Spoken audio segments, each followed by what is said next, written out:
Prezados espectadores, tudo bem?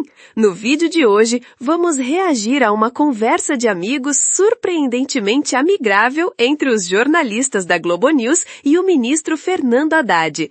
Observem com atenção o tom de parceria adotado pelos entrevistadores e a nítida diferença de abordagem quando o entrevistado é alinhado à esquerda. Sem interrupções, sem questionamentos incisivos, apenas uma escuta complacente. Mas antes, não deixe de curtir este vídeo, se inscrever no canal para que possamos alcançar mais gente patriotas. Acompanhe o vídeo. Mas Lula não fechou a porta ao dizer que era uma humilhação? Falar com Trump? Não, porque nós estamos tentando preparar uma conversa de dois chefes de Estado maduros que governam grandes democracias, a nossa muito fortalecida recentemente. Aqui não se persegue escritório de advocacia, aqui não se persegue universidades, aqui não se deporta estudantes com visto de permanência para estudar. A democracia brasileira não se persegue jornalistas, né? Nós estamos numa democracia real, as pessoas estão livres aqui, né? Então, duas grandes democracias, uma delas bem avançada, a nossa, querendo conversar de forma civilizada em busca de um entendimento. Quando você encontra esse tipo de resistência, é que o problema está em outro lugar. Está na incompreensão de como funcionam as instituições brasileiras, de como funciona o legislativo, o executivo e o judiciário. E nós precisamos compreender que se nenhuma medida for tomada, por exemplo, pelo Congresso Nacional, em relação ao comportamento dos seus membros no que diz respeito ao interesse nacional, isso vai ficar mais difícil. Porque todos que estão lá declararam respeito à Constituição brasileira e defesa do interesse nacional. É que a gente está falando... Os 513 deputados e os 81 senadores. É que o senhor está falando que está lá... Quem está lá é Eduardo Bolsonaro. A gente está falando do deputado Eduardo Bolsonaro e do Paulo Figueiredo, que não é parlamentar. Então, quando a gente fala da articulação, a gente está falando... Cidadão estadunidense hoje, né? O Paulo Figueiredo. Sim, então, mas o parlamentar, quando o senhor fala de Congresso, a gente está falando do Eduardo, né? Eu estou falando dele. Porque, assim, como vai ficar, né? Nós todos estamos custeando o salário dessa pessoa. Todo mundo aqui está pagando o salário dele. Ele não está trabalhando aqui, não está exercendo o mandato. O senhor está defendendo que a Câmara dos Deputados tome alguma punição em relação ao parlamentar? Eu estou dizendo que se cumpra a lei. Não estou pedindo nada diferente de cumprir a lei. Porque, de novo, virou revolucionário cumprir a lei no Brasil? Cumprir a lei é o seguinte: depredou prédio público, responde. Tentou dar um golpe, responde.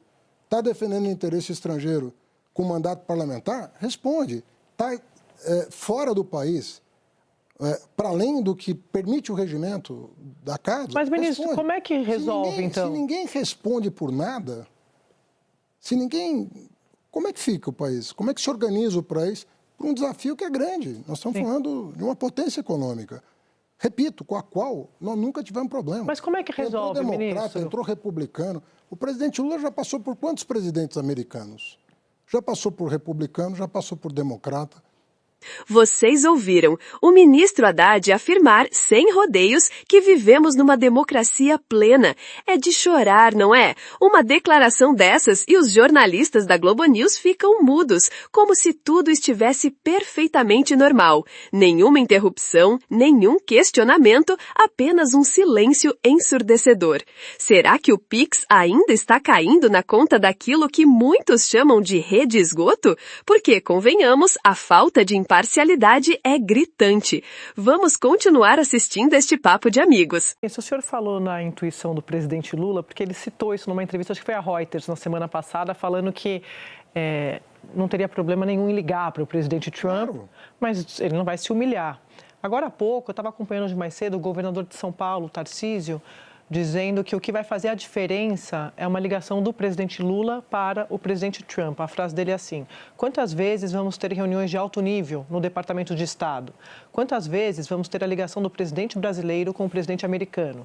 É isso que vai fazer a diferença para que a gente mostre e traga os argumentos. Queria que o senhor comentasse e perguntasse Está fora de cogitação, mesmo assim, diante do que o senhor trouxe agora, de que essa reunião está cancelada com o Bessent, qualquer outro movimento de interlocução com o governo americano, por exemplo, uma ligação? Bem, eu penso que a afirmação do governador é, no mínimo, um pouco ingênua. Né? Talvez uma pessoa que não tenha ainda o traquejo das relações internacionais. Não funciona assim. Eu não estou querendo ofender ninguém com isso. Não funciona assim.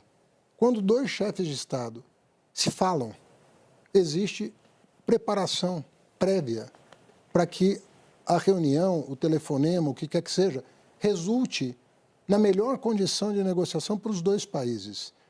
Quando você, 3 ministros, Itamaraty, Fazenda e Desenvolvimento, né, não estão conseguindo sequer sentar à mesa para dialogar. Ninguém vai arrancar pedaço de ninguém, é uma conversa que eu já tive, inclusive, com o Bessent e que poderia ter desdobramentos. Quando você encontra esse tipo de resistência em função da atuação de pseudo-brasileiros em Washington, porque não estão defendendo o interesse do país, estão defendendo o seu próprio interesse, eu penso que o governador está sendo um pouco ingênuo de imaginar que esse telefonema é a chave de todas as portas. Não é. Mas Lula não fechou a porta ao dizer que era uma humilhação? Falar com Trump?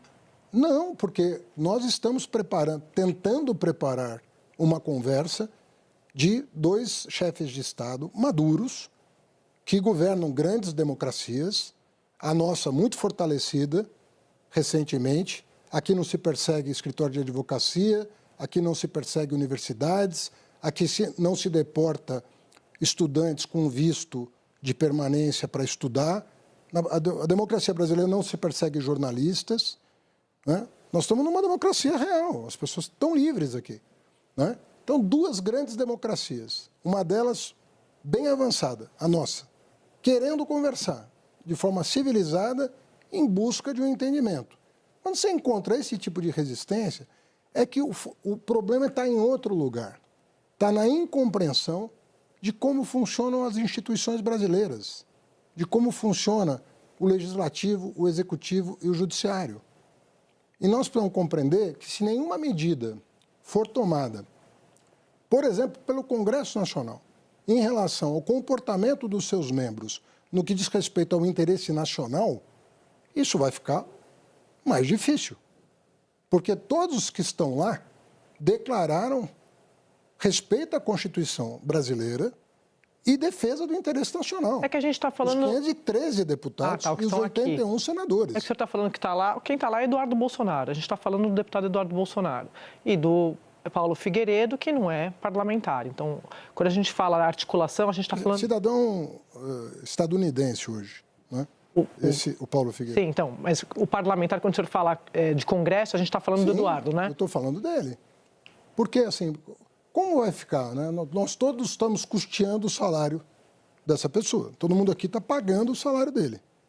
Ele não está trabalhando aqui, não está exercendo o mandato. O senhor está defendendo que a Câmara dos Deputados tome alguma punição em relação ao parlamentar? Eu estou dizendo que se cumpra a lei. Não estou pedindo nada diferente de cumprir a lei. Porque, de novo, virou revolucionário cumprir a lei no Brasil? Cumprir a lei é o seguinte: depredou prédio público? Responde.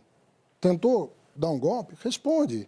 Está defendendo o interesse estrangeiro com mandato parlamentar? Responde. Está fora do país, para além do que permite o regimento da casa? Mas, ministro, responde. Como é que resolve, então? Se ninguém responde por nada, como é que fica o país? Como é que se organiza o país para um desafio que é grande? Nós estamos falando de uma potência econômica. Repito, com a qual nós nunca tivemos problema. Mas como é que resolve, entrou democrata, ministro? entrou republicano. O presidente Lula já passou por quantos presidentes americanos? Já passou por republicano, já passou por democrata.